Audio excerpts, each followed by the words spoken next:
Hello, this is a Sunday school lesson for St. Michael Missionary Baptist Church where Reverend Paul Sims is pastor.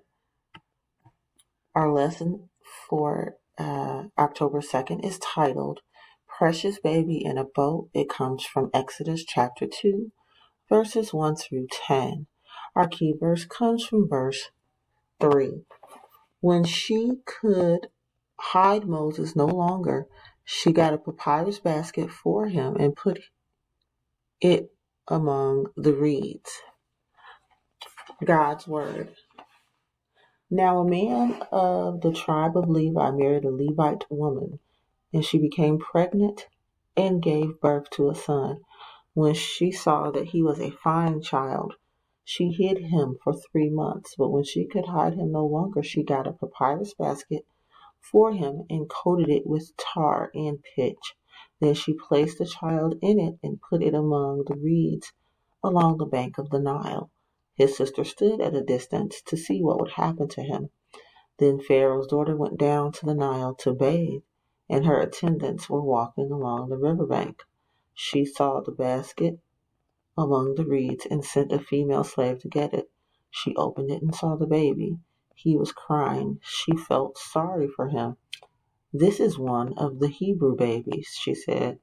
Then his sister asked Pharaoh's daughter, "Shall I go and get one of the Hebrew women to nurse the baby for you?" "Yes, go," she answered. So the girl went and got the baby's mother. Pharaoh's daughter said to her, "Take this baby and nurse him for me, and I will pay you." So the woman took the baby and nursed him. When the child grew older, she took him to Pharaoh's daughter, and he became her son. She named him Moses, saying, "I drew him out of the water." Bible story. A couple from the tribe of Levi married, and they had a son together. The mother hid the baby for 3 months. When she could not hide him any longer, she placed him in a reed basket that she had covered with tar. She placed the basket and her baby in the tall grass near the edge of the Nile River. The baby's sister stood nearby so she could see what happened to him.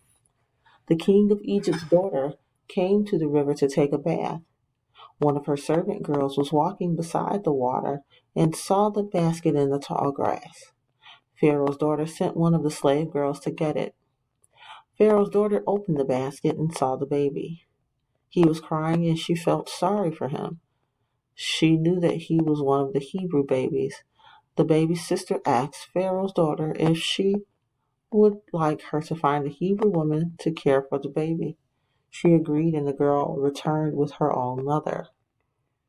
Pharaoh's daughter told the woman, "Take the baby and nurse him." She offered to pay the woman. The woman did as she asked. After the child grew older, the woman took him to Pharaoh's daughter. She adopted the boy and named him Moses because he had been pulled out of the water. Family Values, Part 1. Have you ever considered how lucky we are to be in our family? EJ asked his brother Will. "Lucky?" replied Will. "I don't understand what you mean by lucky." "Well," replied EJ, "we have lots of family to visit with and who love us." "Yeah, and to tell us what to do," said Will. "We have lots of people to remind us of what we should and shouldn't be doing." "That's the part of the lucky side of having a family," replied EJ. "They love us and they're willing to stop us when we are about to do something that we shouldn't.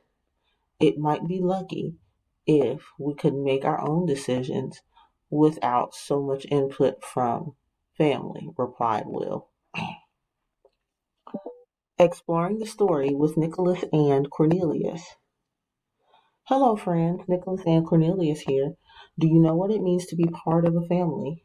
When you are younger, they take care of all your needs, from feeding and bathing you to making sure that someone is always there to take care of you. As you grow, their care changes, but it does not end. As we grow, sometimes it feels like our family's love is smothering and stopping us from doing what we want to do.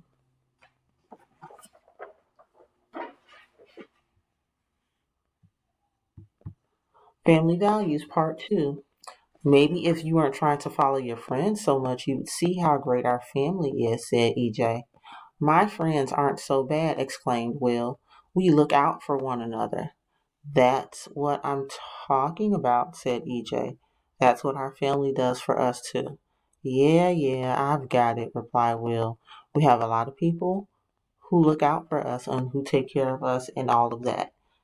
Maybe you need to recognize how much our family protects and cares for us, said EJ. Try thinking about the things that they provide for us and stop thinking so much about the things you want.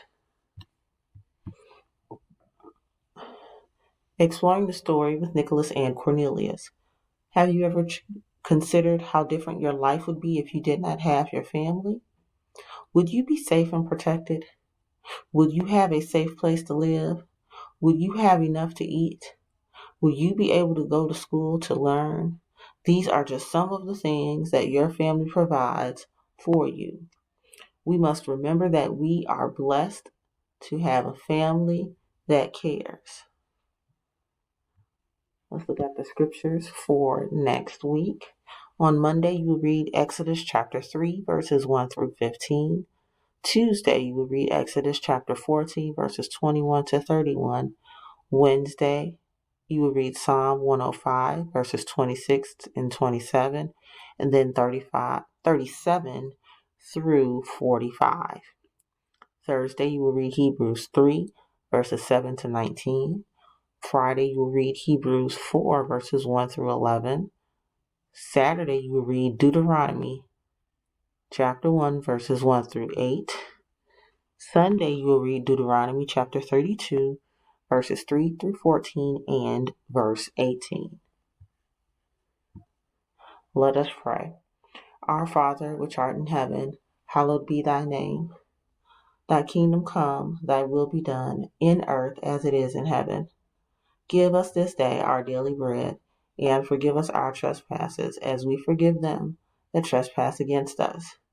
And lead us not into temptation, but deliver us from evil. For thine is the kingdom, the power, and the glory, forever and ever. In Jesus' name we pray. Amen. See you guys next week.